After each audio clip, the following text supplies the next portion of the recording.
All right, let's start with Pete Sweeney. Go ahead, Pete. Hey, Pat. Andy had just mentioned how you and Lamar are friends and colleagues, obviously. I was just wondering what that relationship is like, how often you guys talk, and you being a fan of the game, when you have that opportunity on a Sunday Night Football or Thursday Night Football, how much fun do you have watching him?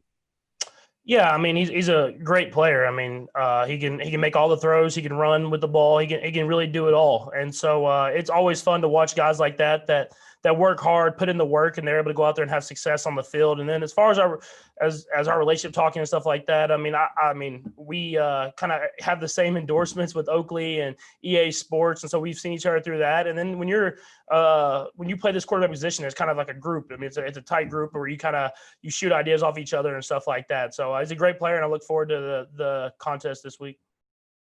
Let's go next to Sam McDowell. Go ahead, Sam. Hey, Pat. I've got two things for you. The first one I wanted to ask about, you were able to draw the Chargers off sides quite a bit last week, and you've been able to do that a lot during your 3 years. I'm hoping you can answer this without giving anything away, but how much do you work on that, and how exactly do you work on that?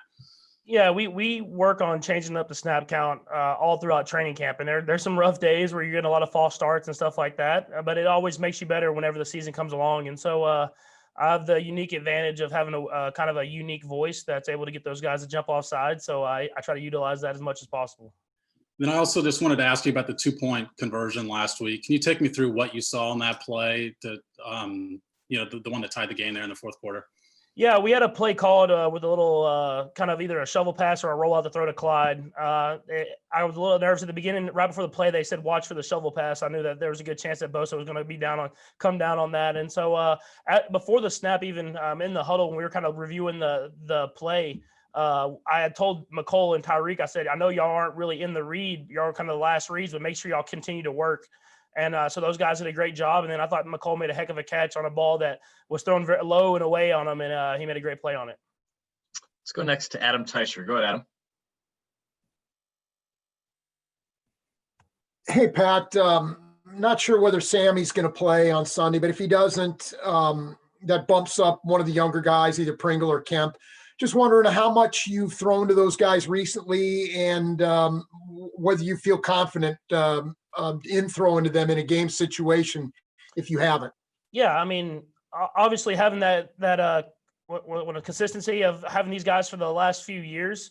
I've really worked with these guys a lot over these last few years, and I think a good thing that Coach Reed does during practice and Coach Lewis, Greg, I mean, he does a good job of mixing those guys in, even when that might not be their week where they're getting these play calls, they're mixing in and giving those guys rest, but also making sure that they're ready to go. And so that's the good thing about having depth at that position is we hope that we have Sammy back, and I mean, everything hopefully is trending the right way, but at the same time, it's good to have guys that you can trust to be in there and do what they can to try to replace what he gives us.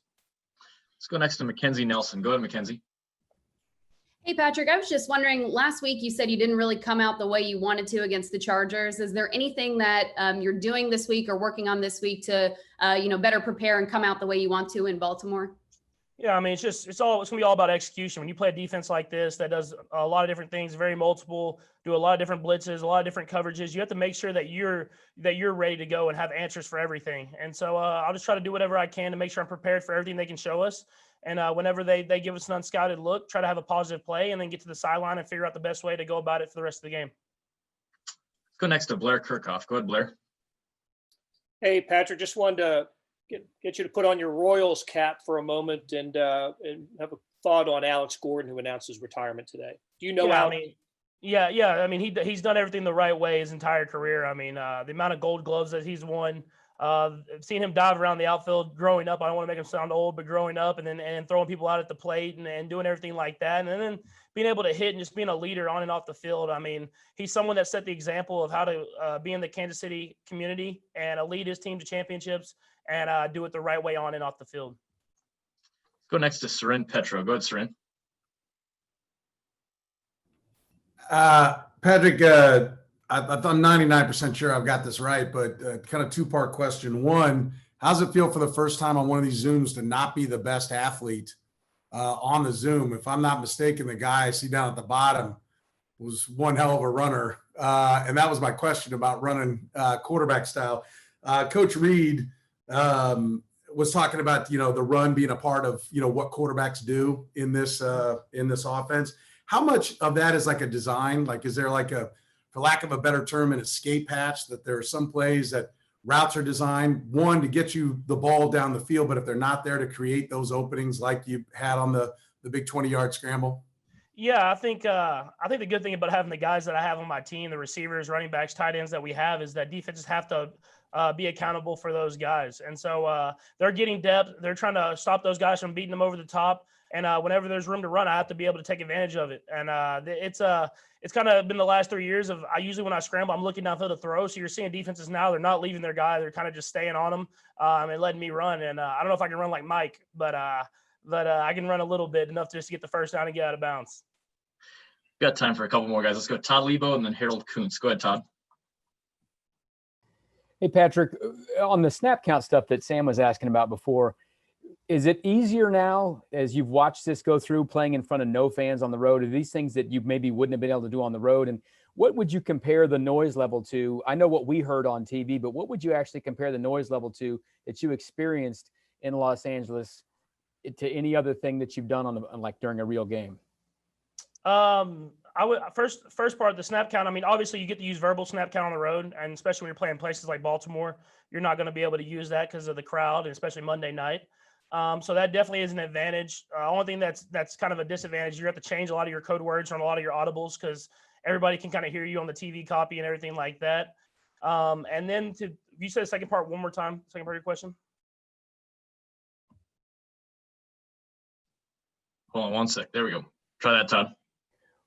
What would you compare it to? I mean, like, how loud was it? They say it's 70 decibels. What's that sound like compared to anything else? Is it louder at practice when you guys pump the music and crowd noise in, or what's it even compared to? It's like practicing in the locker room with no one else in there. There's literally no noise, and it is different. It's not like practice, because practice you get at least get music playing that kind of gives you something. So it's all about feeding off your own energy, and we didn't do a good job of that last week, but we can't start off like that against this team if we want to come out with a win on the end. Go to Harold for the last one. Go ahead, Harold. Hey, Patrick, much has been said about the competition between all the young quarterbacks in this league, especially you had one with Deshaun Watson in week 1, but now with Lamar. Lamar hasn't won one against you yet. I'm not sure they're going to be very determined, but what would you say about it? This is kind of a, if you will, a rivalry that you guys are going to be competing against for a long time. Yeah, I think you heard Coach Reed kind of say it a little bit before me. I mean, there's a lot of young, great quarterbacks in this league, which is awesome because, every single week you're going to get a great challenge and a great matchup. And so it's a little different because when you're on offense, you're never going to go face to face. You never get to go straight up against Lamar, but you know that he's going to go out there and put up points. And so you just have to trust in your defense that they're going to make stops when they're needed. They're going to find ways to do whatever they can to stop all the great stuff that he does. And then as an offense, you know that you're facing a great defense. And so you're gonna have to find ways to put up points on the board. And if you want to get the win. Patrick, we appreciate your time today. Thanks for joining us. Thank you.